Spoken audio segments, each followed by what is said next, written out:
অন্ধকোষ এমনভাবে চেপে ধরছে যে আমার শ্বাসরোধ হয়ে যাওয়া মারা যাওয়ার উপক্রম হয়েছে। এরপর আমাকে চেয়ার থেকে ফেলে দেয়, আমি নিচে ফেলাই, আমার বুকে পাড়া দিয়ে ধরে, গলা পাড়া দিয়ে ধরে। আমি যদি ওখানে বলতাম,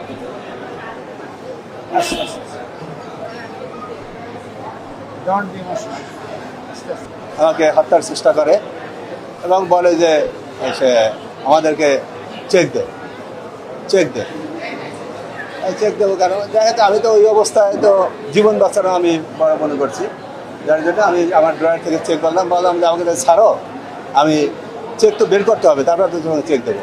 তারপরে ছাড়লো, আমার পিওন এসে আমাকে ধরিয়ে উঠাবার পরে আমি ড্রয়ার থেকে চেক বের করলাম, নিরাপত্তা ছিল না। কারণ আমি যদি ওখানে বলতাম,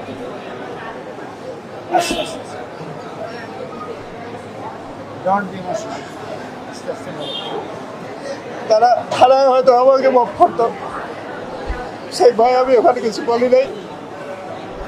পরে ওই সালিশ পেনে থানা থেকে চলে আসছি।